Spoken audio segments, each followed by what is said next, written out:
انت لا. انت ايه. يسعد اوقاتكم واهلا وسهلا فيكم في فيديو جديد. اليوم رح شارككم طريقة تحضير حلو صحي نوعا ما من دون سكر ابيض، البسبوسة او الهريسة. كتير برد، الحرارة -2، وانا حبيت اني اصور لكم اياها بضوء الشمس. بتدوب ذوبان بالتم وبتفرط لحالها مثل الرمل. عادة الحلو الصحي مش طيب كتير، بس أنا رح كون صريحة معكم، هيدي الأكلة كتير طيبة. صح الهريسة اللي مع القطر بالسكر طعمها غير شي، بس هيدي لحالها حلو، طعمه كتير طيب. ولكل الناس اللي عم بيجربوا يشيلوا السكر الأبيض من حياتهم، هيدي الوصفة لإلكن، حتى تاكلوا وتتهنوا ومن دون عذاب ضمير. ولنحضر القطر يلي من دون سكر أبيض أو الشيرة، حتى يتكوبوا نص من دبس العنب، وحطيت عليهم كوب وربع من المي المغلية، خلطهم مع بعضهم منيح لحتى يدوب الدبس بقلب المي، وضفت عليهم ملعقة كبيرة من عصير الليمون الحامض وملعقة كبيرة من ماء الزهر، وحطيتهم على النار وغليتهم مدة 12 دقيقة. وبوعاء حطيت كوبين من السميدة، حطيت عليهم ربع كوب من السمنة الدايبة وخلطتهم مع بعضهم منيح لحتى تتغلف كل حبات السميدة بالسمنة ويصير قوامهم مثل شكل الرمل.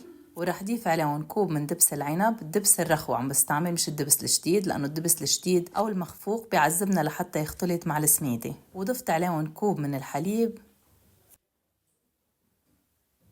قلبتهم مع بعضهم شوي ورح كمل أعجنهم بإيدي.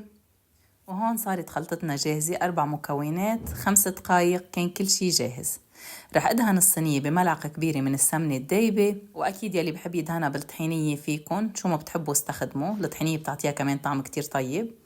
وفلشت الخليط بقلب الصينية وضغطت عليهم شوي لحتى تساوى السطح، ورجعت غطيت رؤوس أصابعي بالسمنة، وكمان ضغطت على الأطراف وعلى وجه السميدة لحتى تاخد كلها لون أشقر حلو بالفرن. إذا بدكن فيكن تستغنوا عن هاي الخطوة وترشوا بدالها الزبدة السائلة على الوجه. وطبعا فيكن تزينوا الوجه بالمكسرات اللي انتو بتفضلوها، وفيكن تتركوها سادة كمان. وبهيدا الوقت ولعت الفرن على حرارة 200 درجة مئوية لحتى يحمى 10 دقايق قبل ما أخبزها، وهيدا الوقت يلي رح نتركها ترتاح فيه. ودخلتها على الفرن الرف الوسط بين 20 وال25 دقيقة على حسب الفرن اللي عندكن. وهيدا القطر اللي من دون سكر أبيض صار جاهز.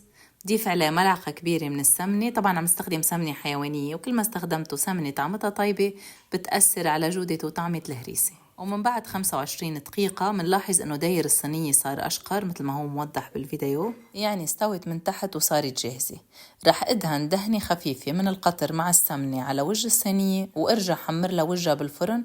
اخدت معي تحمير 5 دقايق بس. وأكيد يلي بحب الأكل الصحي وعباله ياكل بسبوسة أو هريسة طيبة كتير، في يعمل هيدي الوصفة، طعمها كتير طيب وعن جد رح تحبوها. وبس تطلع من الفرن بسقيها بالقطر السخن، ورح نلاحظ دغري كيف بلشت تشرب القطر، يعني الهريسة أو البسبوسة ناجحة 100%، ورح تاخد الكمية كاملة. أنا شربتها هني على دفعتين، حطيت أول نص وبس شربتهم قطعتها ورجعت حطيت النص التاني بعد التقطيع، ورح أغطيها وأتركها ترتاح مدة 10 دقايق قبل ما أقطعها. وشوفوا كيف عم تتقطع معي بكل سهولة، شكل القطع كتير مرتب، طعمها بيستاهل التجربة. وهيك بنكون عم ناكل شي حلو من دون سكر أبيض. وأكيد ما ننسى أنه لازم ناكل بكميات معتدلة حتى لو عم ناكل سكر طبيعي.